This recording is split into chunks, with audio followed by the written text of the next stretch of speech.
Hello everyone. America में एक जांच होती है। जांच में पता लगता है कि अमेरिका के कुछ ऑफिसर्स के अकाउंट हैक हैं। पता कैसे लगा अकाउंट हैक हैं? कि अमेरिका में एक ऑफिसर है जिसको लगा कि उसके अकाउंट से कुछ अननेसेसरी और अनयूजफुल और you could say unusual activities हो रही हैं। उन अनयूजुअल एक्टिविटीज़ के लिए उसने कंप्लेन की। कंप्लेन में पता लगा उसका अकाउंट हैक है। डिटेल और निकाली गई तो पता लगा उसके जैसे कई सारे अधिकारियों के अकाउंट हैक हैं। कौन कौन अधिकारी थे जिनके अकाउंट हैक थे? अमेरिकन एम्बेसडर फॉर चाइना, उसका अकाउंट हैक था। American officer for Taiwan, account hack था। American officer for West European Union, account hack था। पता लगाया गया तो पता लगा अकाउंट हैक करके इन्फॉर्मेशन स्पाइनर हो रहा है, इन्फॉर्मेशन चुराई जा रही है। और जब और इन्फॉर्मेशन निकाली गई तो पता लगा इन्फॉर्मेशन निकालने वाला ग्रुप चाइना में बैठा है और उस ग्रुप का नाम था स्टॉर्म 0558। स्टॉर्म 0558 ने अमेरिकन ऑफिसर्स के अकाउंट को हैक किया, उनकी ईमेल अकाउंट्स को हैक किया और वहां से इन्फॉर्मेशन चुराई। सवाल उठता है इन्फॉर्मेशन चुराई कैसे? ये ऑफिसर जो थे ये ईमेल अकाउंट यूज कर रहे थे जो कि outlook.com का था। outlook.com माइक्रोसॉफ्ट का एक सर्वर है। माइक्रोसॉफ्ट की क्लाउड सिक्योरिटीज को कमजोर पाया और उसमें घुसे। माइक्रोसॉफ्ट की क्लाउड सिक्योरिटीज में घुसने के बाद माइक्रोसॉफ्ट एक्सेस की निकाली। माइक्रोसॉफ्ट एक्सेस की निकाल के उन्होंने outlook.com या आउटलुक एक्सेस पॉइंट पे अटैक किया। outlook.com क्या है? एक तरीके से आप ये समझो माइक्रोसॉफ्ट का क्लाइंट बेस्ड सर्वर है जो इंफॉर्मेशन एक्सचेंज करने के काम आता है। और इन शॉर्ट समझो कि माइक्रोसॉफ्ट का वो काम करता है जो गूगल के लिए जीमेल करता है, बिल्कुल ईमेल आईडी की तरह। ठीक है। एक्सेस की से क्या होती है पहले समझ लेते हैं। एक्सेस की वो ताली होती है जिसके इस्तेमाल से आप इंटरनेट पर एक वेबसाइट से दूसरे वेबसाइट में या एक वेबसाइट में घुस सकते हो उस वेबसाइट की सिक्योरिटी को तोड़कर। उदाहरण के तौर पर जैसे हमारे घर में ताला होता है, ताले को खोलने के लिए की होती है, इसी तरीके से एक्सेस की होती है इंटरनेट के ताले को खोलने के लिए किसी पर्टिकुलर वेबसाइट की। अब समझते हैं एक्सेस की होती है। एक्सेस की को हम क्रिप्टोग्राफिक की भी बोलते हैं। क्रिप्टोग्राफिक की क्या होती हैं? जब आप व्हाट्सएप पे देखते हो इनक्रिप्शन मैसेज, इनक्रिप्टेड मैसेज जो होता है, मतलब आप मैसेज भेजोगे और आपने अगर उसे इनक्रिप्टेड किया हुआ है और आप एक्स मैसेज भेजता है वाई को, तो जो वो एक्स वाई को मैसेज भेज रहा है उसे व्हाट्सएप भी नहीं पढ़ सकता। क्यों? क्योंकि इनक्रिप्टेड है। इसे कहते हैं क्रिप्टोग्राफिक की।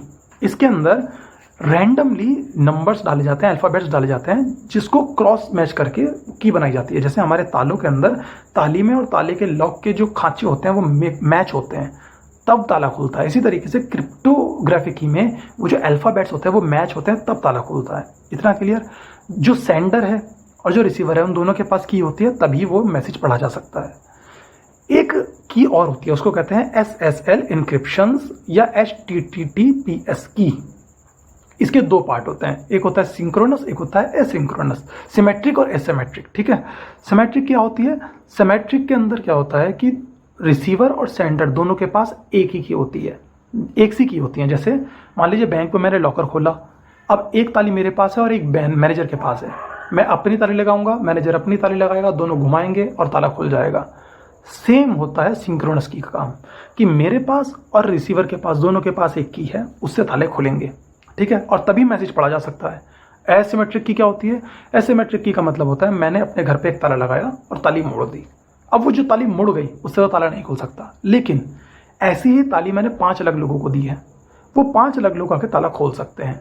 मेरी ताली से ताला नहीं खुलेगा, तो वो जो मेरी ताली है उसे कहेंगे पब्लिक की, और वो जो 5 लोगों के पास ताली है उसे कहेंगे प्राइवेट की। एक बार एसिमेट्रिक लॉक में आपने एनक्रिप्टेड की लगा दी तो पब्लिक की से वो नहीं खुल सकता, सिर्फ प्राइवेट की से खुल सकता है। अब देखते हैं इन्होंने हैक कैसे किया। इन्होंने क्या किया कि माइक्रोसॉफ्ट आउटलुक पे जाके उन एनक्रिप्टेड कीज को यूज किया जो इस्तेमाल की जा रही थी अकाउंट होल्डर्स के द्वारा अपने अकाउंट्स को एक्सेस करने के लिए, और उनके अकाउंट्स की इंफॉर्मेशन निकाल ली। अब सवाल उठता है कि इनके पास वो एनक्रिप्टेड की आई कहाँ से? तो इन्होंने वो एनक्रिप्टेड की निकाली माइक्रोसॉफ्ट के एक इंजीनियर के अकाउंट से, माइक्रोसॉफ्ट के एक इंजीनियर को अकाउंट के यूज करके।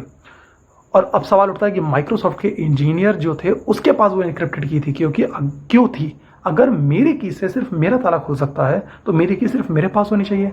अगर वो इंजीनियर उसे खोल सकता है तो मतलब कोई भी खोल सकता है। असल में इंजीनियर के पास भी नहीं थी, इंजीनियर को पता ही नहीं था कि उसके पास की है। हुआ क्या कि हर वेबसाइट पे एक पोर्टल होता है, हर वेबसाइट के पास, जिसे कहते हैं डीबगिंग पोर्टल।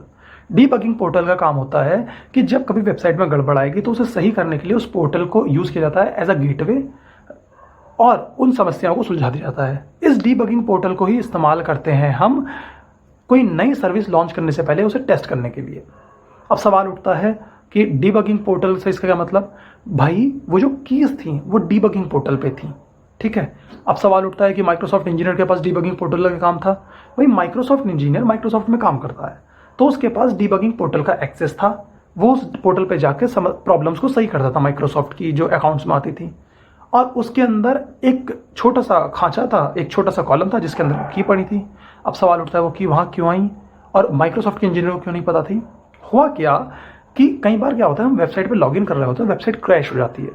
जब वेबसाइट क्रैश हो जाती है तो उसके अंदर हम जो इन्फॉर्मेशन डाल रहे होते हैं, अपना आईडी पासवर्ड या एनक्रिप्टेड की, वो भी क्रैश हो जाता है। तो मतलब वो सेव नहीं होता। लेकिन हुआ क्या, माइक्रोसॉफ्ट की वेबसाइट के अंदर एक बग आया जिसकी वजह से जब वो ऑफिसर्स अपने लॉगिन कर रहे थे तो वेबसाइट क्रैश हो गई। जैसे ही वेबसाइट क्रैश हुई, वो जो कीज़ थी एनक्रिप्टेड की, या ये कह लो लॉगिन आईडी पासवर्ड, या कह लो चाबी ताले की, वो क्रैश बिन में चली गई। क्योंकि उस टाइम पे जो भी इंफॉर्मेशन वेबसाइट के ऊपर होती है वो क्रैश बिन में चली जाती है। लेकिन माइक्रोसॉफ्ट को ये नहीं पता था कि ऐसा भी होता है कि क्रैश बिन के अंदर एनक्रिप्टेड की चली जाएगी, क्योंकि ऐसा यूजुअली होता नहीं है, उनके सिस्टम के हिसाब से तो नहीं होना चाहिए था।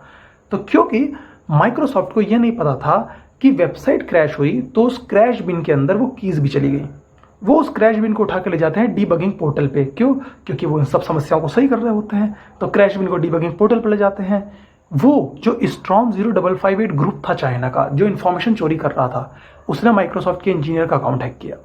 माइक्रोसॉफ्ट के इंजीनियर के अकाउंट से वो गया डीबगिंग पोर्टल पर। डीबगिंग पोर्टल पर उसने क्रैश बिन उठाया और क्रैश बिन से वो कीज़ निकाली जिसका पता ना माइक्रोसॉफ्ट को था ना माइक्रोसॉफ्ट के इंजीनियर को था।